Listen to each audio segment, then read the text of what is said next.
Hello, my name is Tricia. I'm a compulsive overeater. Today is Tuesday, December 20th, and we are having a speaker today at our meeting. Our speaker is Perry, and I look forward to hearing Perry, who comes all the way from London, England. The floor is now yours, Perry. Thank you. Good afternoon, good morning, good evening, wherever everyone is. Lovely to be here. My name is Perry. I'm anorexic, bulimic, compulsive overeater. Thank you, Tricia, and thank you to Rita for asking me to come along this afternoon and share. Can I just check, Tricia, can you hear me okay? Yes. Yeah, all good. Fantastic. Yes, Rita actually asked me to come and share a little bit on the recovery from relapse process.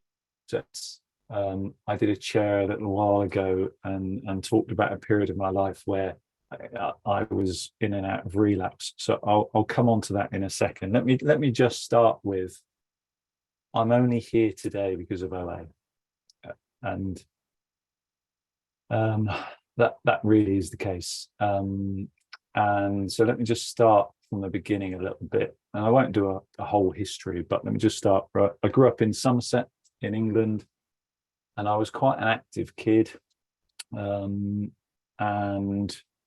I suppose through teenage years I played a lot of sport and thought at some point that my career might go in that sports direction, and started down a professional career.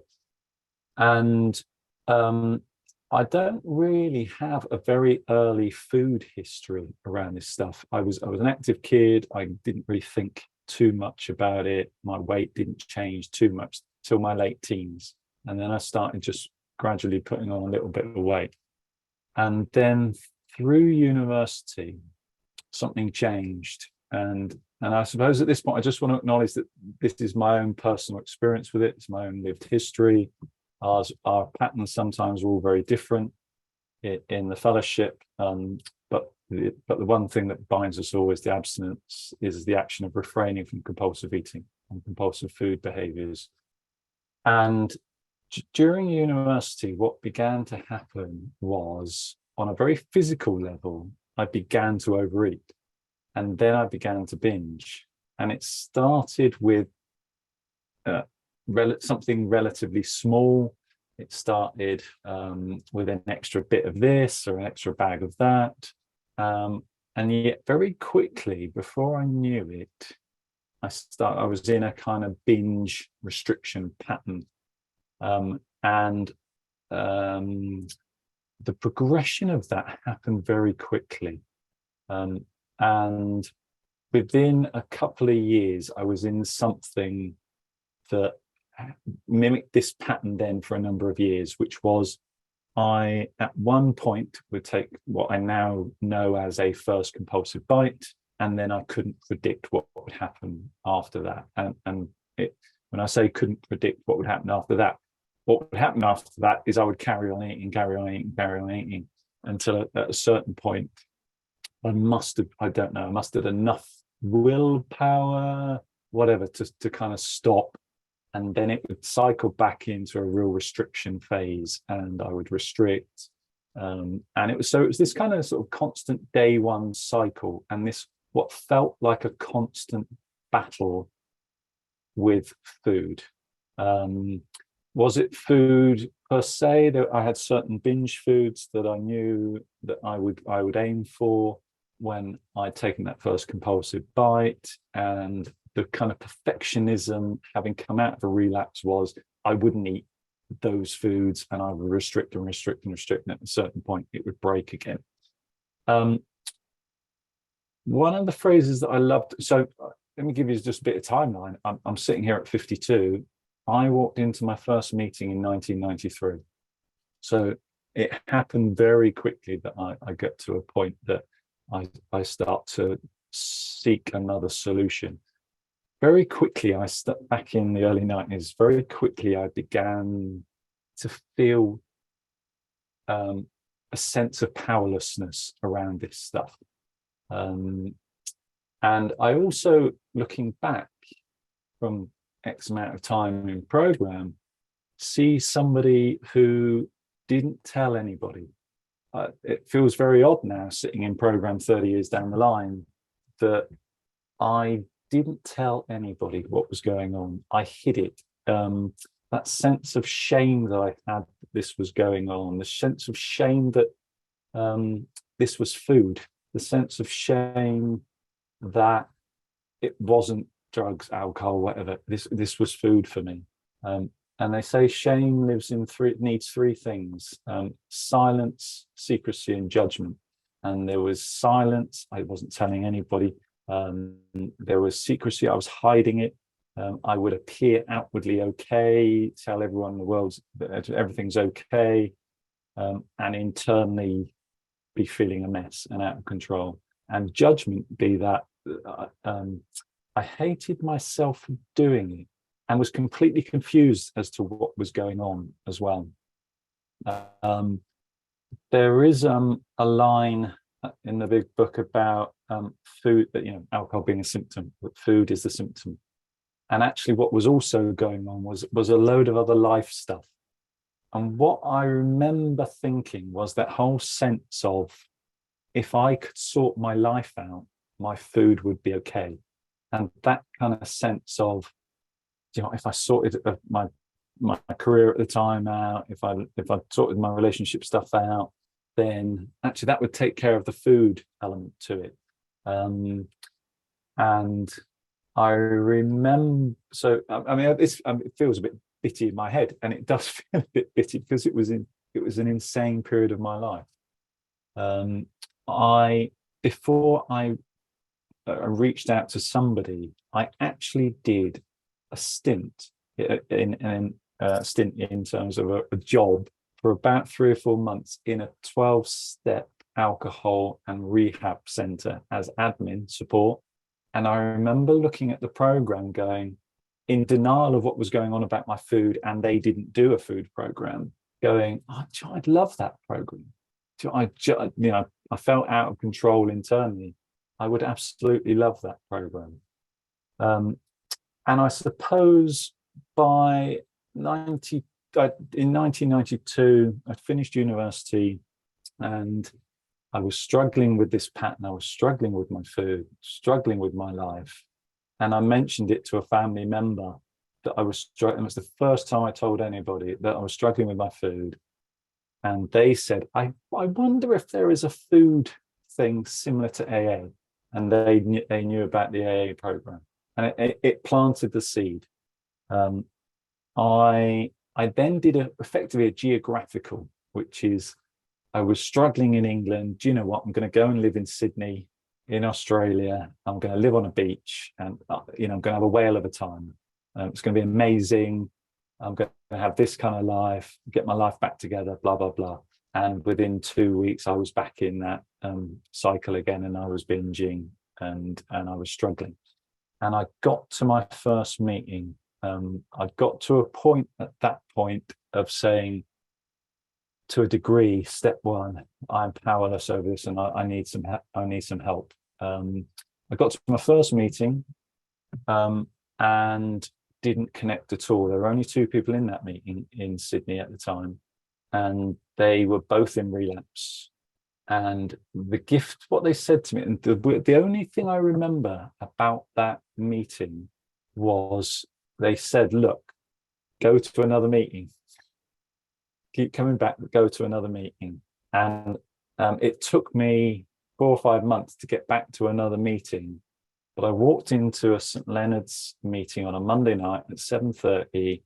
It was called Listen and Learn. It was a specifically newcomers meeting. And I sat there, and for the first time, that I had that sense of coming home. And what I mean by that for me was, I had visual identification around young guys being in recovery in this. And I heard young men in recovery. And right at that meeting, that was helpful for me. I heard people in recovery. Again, that was helpful for me. And I heard a solution, and that was important. But actually what I always remember from that meeting was what I heard people say, not how people looked. And what people were talking about was what was going on for them, which was exactly what was going on in my head. And I thought most of that stuff, I was the only person who was thinking that way. Actually, what I began to hear was other people thinking and then feeling and acting exactly like I did. And I thought, you know what? I do belong here. That said, what I then go into is this kind of what ends up being 3 or 4 years of a kind of relapse process for me. So I come back, I start the steps brilliantly. I always remember writing my step 1 on a beach in Australia, which was a real gift, actually start getting some abstinence. The first, and I know this isn't the same experience for everybody, the first card that was in front of me on the floor was let go and let God. And that sense of me battling food was a real sense of I don't potentially have to battle this. I was still unsure as to how the program would work. I failed to mention I did a sports science degree. I could write myself a fitness exercise plan. I could look at nutrition from a kind of exercise perspective. None of that knowledge served any good to me. And so I half expected to get a plan in terms of eat this, do this, exactly, and all that sort of stuff. And there was this phrase that said, let go and let God. And I remembered a little bit of a honeymoon period in those first number of months of feeling like, okay, I don't have to do this on my own, and I can connect with something bigger than me. So this, for me, this 3 or 4 year period, I come back to England and I have this process where I get a little bit of abstinence and then I relapse again. I get a little bit of abstinence and I relapse again. And this goes on for 3 or 4 years. And I remember being confused by this and everything else that comes with the relapse process. Shame, feeling like I'm a failure, but I'm not good enough again, not getting it, confused around step 3, my will, God's will, what's God's will? What's that meant to feel like? What is God's will? And I suppose in hindsight, looking at this period for me, there were a number of things in this.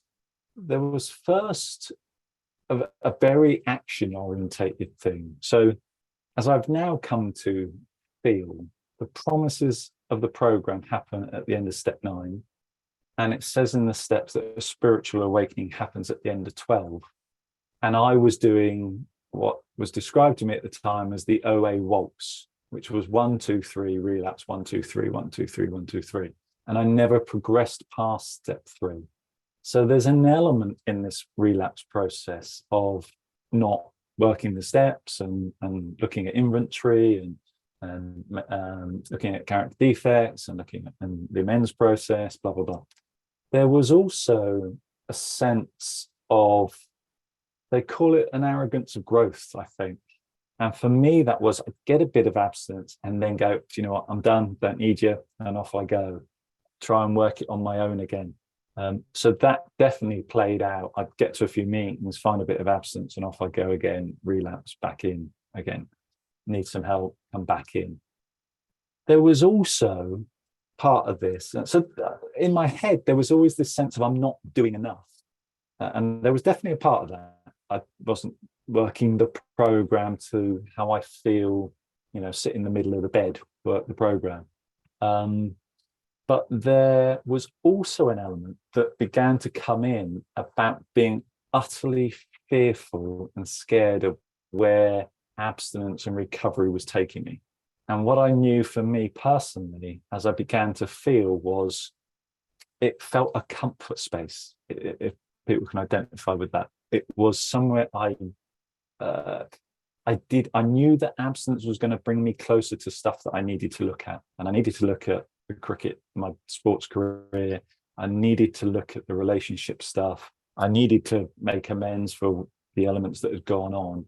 And that sometimes felt too big, and it was just easy to put something in my mouth and relapse, and I'd be back in looking at, back in the same space that I felt familiar with rather than comfort. It's probably a better way to put it. And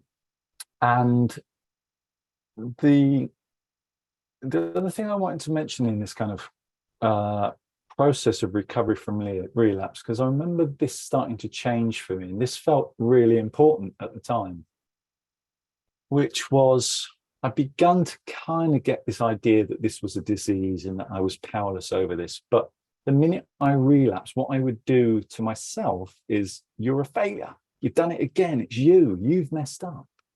And that perfectionistic head and self-critical head and would just literally come in from the moment it happened, and I'd struggle with that. And I remember thinking,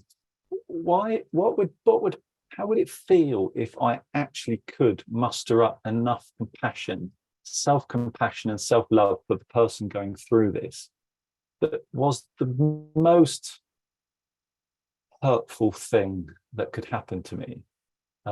And how would that help the minute I had relapsed, if actually what I was doing was trying to gift myself as much love and compassion as I could? So there was that sort of sense, and I began to get an inkling that one of my problems and one of my challenges was that was all that I was telling myself, which was all that you're not good enough. That's not enough. That's not enough. You haven't done this. You haven't done that. How it began to change for me. And again, I probably didn't mention it at the top. If I did, I apologize, which is I'm only here because of so many people. And I had an amazing gift at the end of a massive relapse in 1996. I ended up in a treatment center. And it's not the treatment center per se. What it is the fact that I got to a place where I'd actually never got before. And that point was I had nothing left to give it. It was a gift of desperation. It was completely and utterly defeated. It was the knowledge, and I say this, and I know people have some feelings around this. I knew that I didn't have another relapse in me. And I knew that because I stood on a bridge and wanted to end it.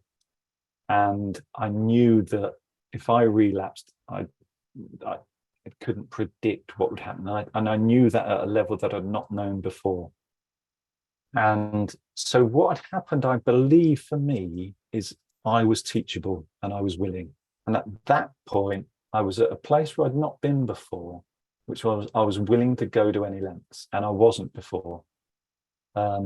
And I went into treatment, and what the gift was I could do 1 to 5. And for the first time, I sat and did a step 4 and I did a step 5 with somebody.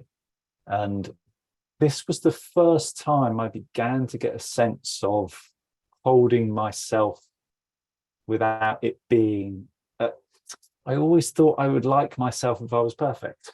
That seemed to be what was going on, that whole sense of, can I fix the external to fix the internal? And actually what I began to get a sense of in that first 4 and 5 was that I was going to love myself with my imperfections, and for being peri-imperfect, not peri-perfect.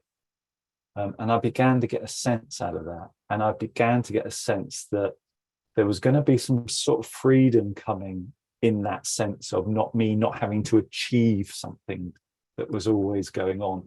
There was always this sense in childhood that life was over there, and I would be happy when I got to that point, and life was always in the future.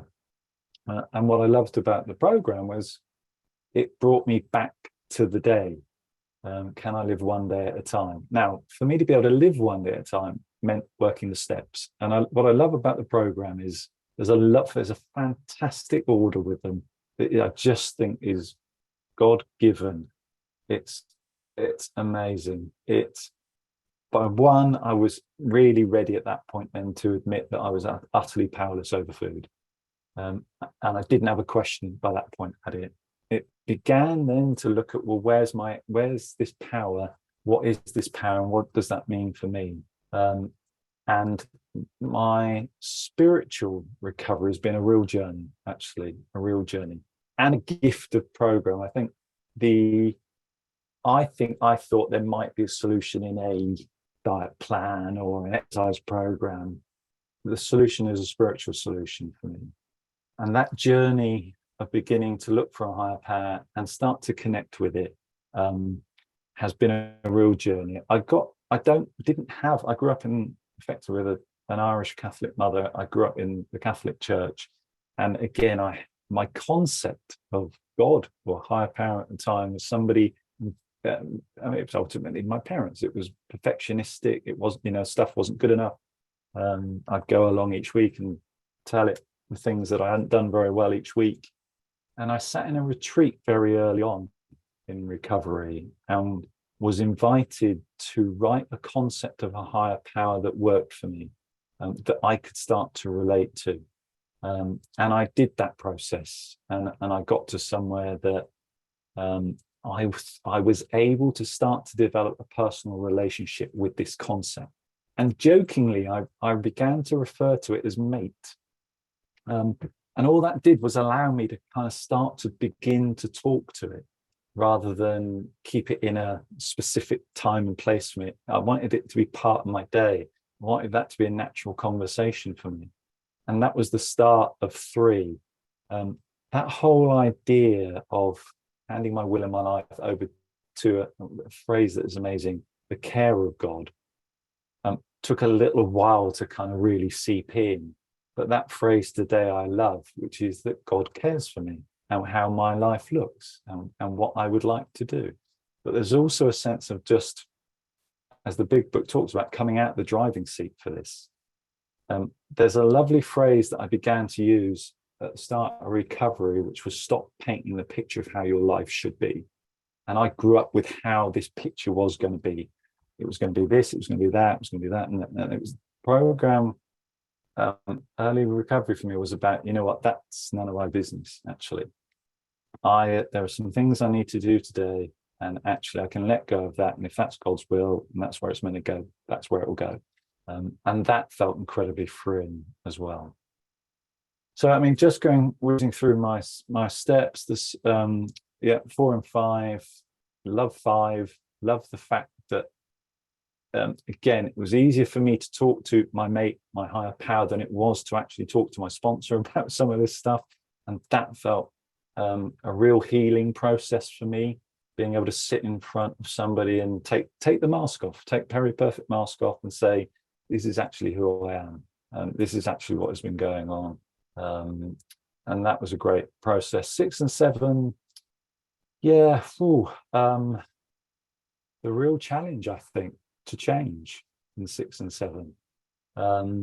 Coming out of the inventory process, looking at both for me, and I always do this with sponsees as well, and it was really important for me. The inventory process was as much about looking at what I did well as it was about my shortcomings and my defects. And actually, even in step 10 inventories on a daily basis at the minute, I have to work harder at looking at what I do well than I do at what I don't do well, and to hold that in balance for me.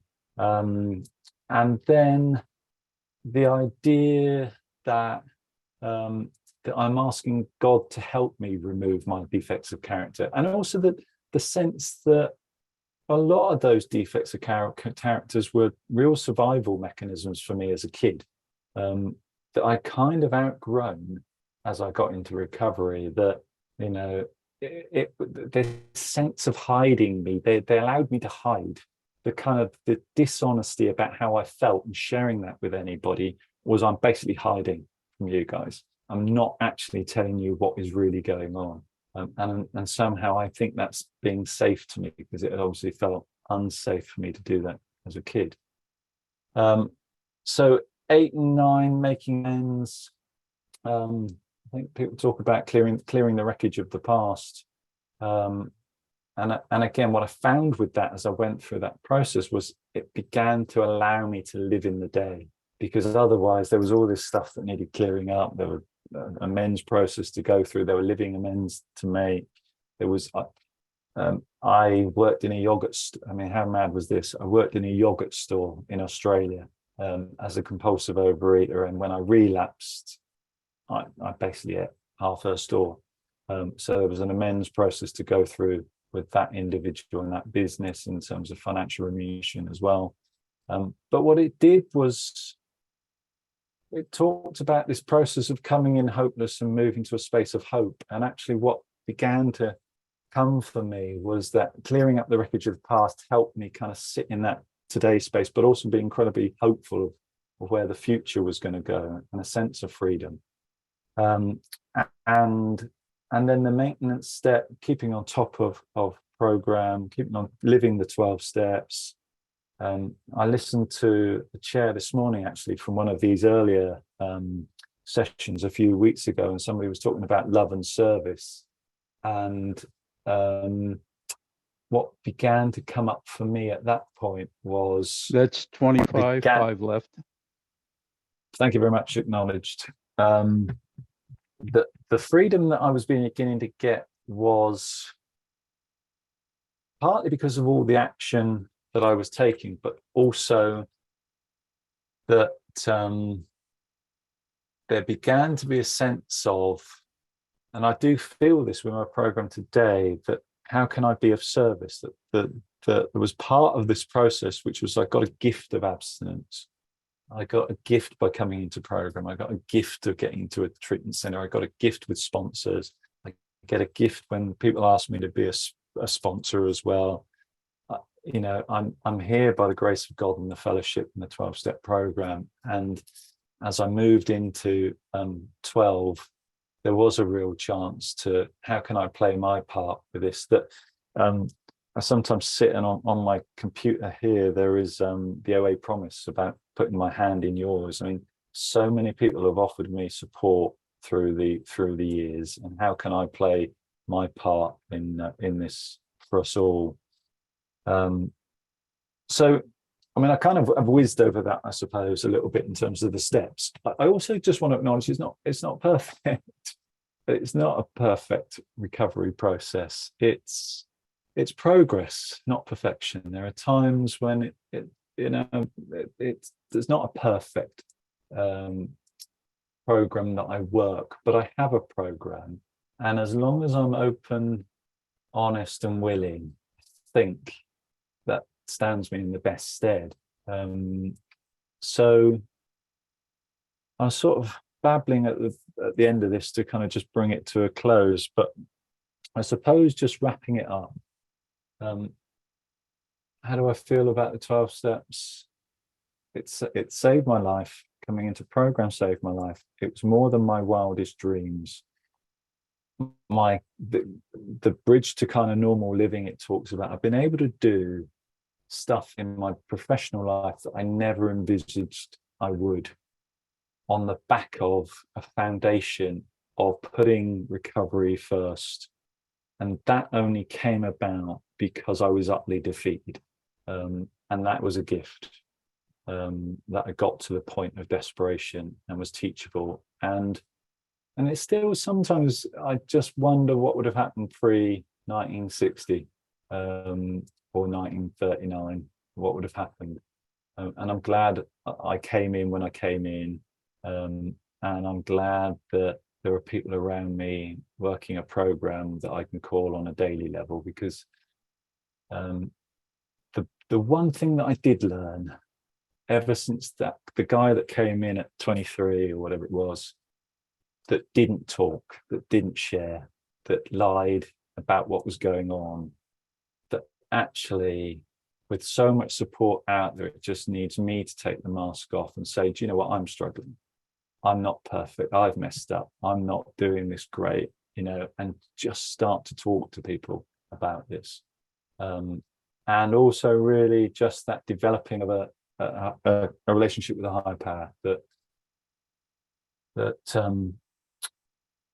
that concept and that power that I can tap into on a daily level. And I just note this, sometimes I gloss around all that, but I can still pour a cereal bowl in the morning and just go, God, help me pour my cereal bowl, because I either want to chuck loads in or not chuck much in. And I ask God for moderation. So I'm glad I'm here today. Thank you again for asking me. I'll wrap it up there. Thank you. Thank you. Thank you so much, Perry.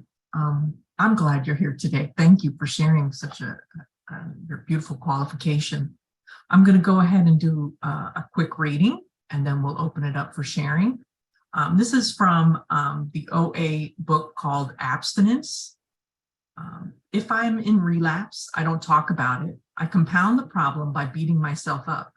I refuse to take remedial action. I refuse to learn from it, and I continue to sabotage myself by not reaching out. I've given up. I cooperate with the craziness. Relapse starts long before I take that first compulsive bite.